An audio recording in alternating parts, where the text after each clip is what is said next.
మీ బంగారం తాకట్టులో ఉందా? విడిపించుకోలేక ఇబ్బందులు పడుతున్నారా? అయితే మీ బంగారాన్ని వెంటనే విడిపించి కొంటాం. గణేష్ గోల్డ్. మీరు సంప్రదించాల్సిన ఫోన్ నంబర్లు 9160-266-916, 8712619507.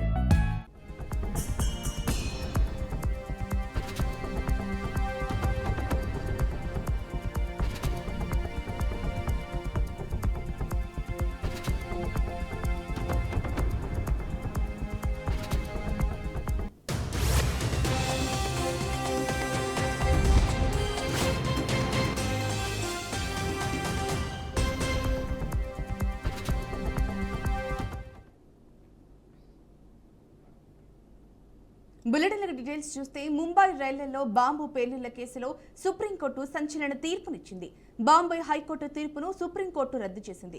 ప్రాసిక్యూషన్ సరైన ఆధారాలు సమర్పించలేదంటూ ఇటీవల 12 మందిని నిర్దోషులుగా బాంబే హైకోర్టు ప్రకటించిన తీర్పుపై సుప్రీంకోర్టుకు వెళ్లడంతో సంచలన తీర్పు వెల్లడించింది.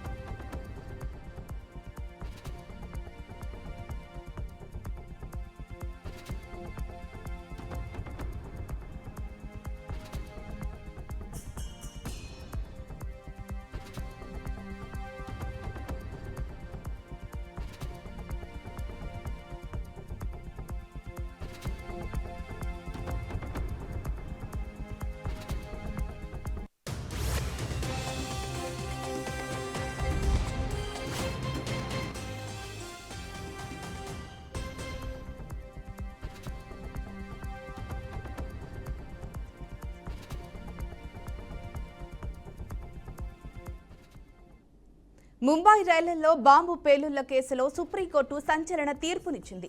బాంబే హైకోర్టు తీర్పును సుప్రీంకోర్టు రద్దు చేసింది.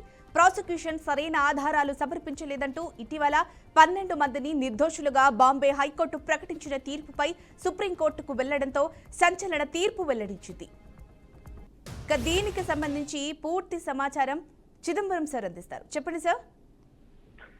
మనం చూస్తున్నాం ఏదైతే ఒక సంచలనాత్మక తీర్పుగానే గతంలో ప్రతి ఒక్కరు భావించారు. ఎందుకంటే 2006 ముంబై బ్లాస్ట్ బాంబ్ బ్లాస్ట్ కు సంబంధించిన ట్రైన్ బ్లాస్ట్ లకు సంబంధించిన కేసులో మొత్తం 12 మందిని నిర్దోషులుగా ప్రకటిస్తూ తీసుకున్న నిర్ణయం నేపథ్యంలో కూడా చాలా క్లియర్ గా ప్రాసిక్యూషన్ ఈ వీళ్ళను దోషులుగా నిర్ధారించడానికి అవసరమైన సాక్ష్యాలు అందించడంలో ఫెయిల్ అయ్యారన్న పాయింట్ అని చెబుతూ ఆ రోజు వాళ్ళను రిలీజ్ చేయడం జరిగింది. అయితే రిలీజ్ చేసిన తర్వాత సుప్రీంకోర్టు ఇవాళ దాని మీద స్టే విధిస్తూ ఏదైతే అది ఒకవేళ నిజంగానే వాళ్ళు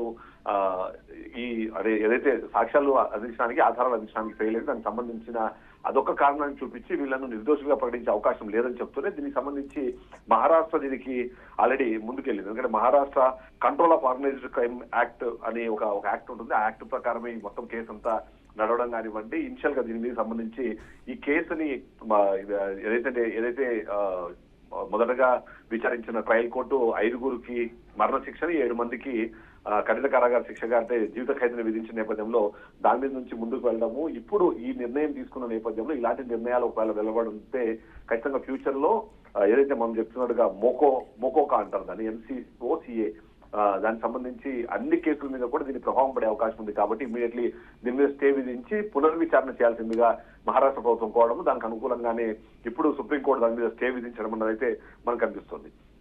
ఈ కేసుని పూర్తిగా మనం చూస్తే కూడా దాదాపుగా 20 సంవత్సరాల క్రితం జరిగిన ఘటనగా ప్రతి ఒక్కరు తెలుసు. కానీ దాంట్లో దాదాపుగా 189 మంది చనిపోవడము, ఆ 189 మంది చనిపోయిన నేపథ్యంలో కూడా అది అతిపెద్ద ఒక ఉగ్రవాద చర్యగా కూడా అప్పట్లో భారతదేశం ప్రతి ఒక్కరు దాని గురించి మాట్లాడారు. కానీ ఇలాంటి నిర్ణయం తీసుకోవడం ఏంటి అన్న విషయానికి సంబంధించి కూడా ఇప్పుడు ఏదైతే ఉన్నారో ఈ సుప్రీంకోర్టు సంబంధించిన జస్టిస్ MM సుందరేష్ అలాగే కోటీశ్వర్ సింగ్ ఈ ఇద్దరు కూడా ఇప్పటికే నోటీసులు ఇష్యూ చేశారు. ఎవరైతే హైకోర్టు జడ్జిమెంట్ కి ఆధారంగా ఏదైతే ఉందో వాటిని ముందుకు వెళ్లకుండా ఆపాలి, ఖచ్చితంగా వాళ్ళని రీఅరెస్ట్ చేసి అక్యూజ్ ఎవరైనా రిలీజ్ చేస్తుంటే వాళ్ళని వెంటనే అరెస్ట్ చేసి మరొకసారి జైల్లో పెట్టాలని కూడా చెప్పిన నేపథ్యంలో ఇది మరొకసారి సంచలనంగా మారిన నేపథ్యంలో మనకు కనిపిస్తుంది. ఎందుకంటే ఇది దేశవ్యాప్తంగా సంచలనం రేపే కేసుగా గత 20 ఏళ్ల నుంచి నడిచి ఆ తర్వాత వాళ్ళకు జీవిత ఖైదు ఉరి శిక్ష విధించడము, దాన్ని కొట్టివే ఏదైతే మహారాష్ట్ర హైకోర్టు తీసుకున్న నిర్ణయం దానికి అగేన్స్ట్ గా మళ్ళీ ఇప్పుడు సుప్రీంకోర్టు తీసుకున్న నిర్ణయం ఖచ్చితంగా ఏదైతే ఒక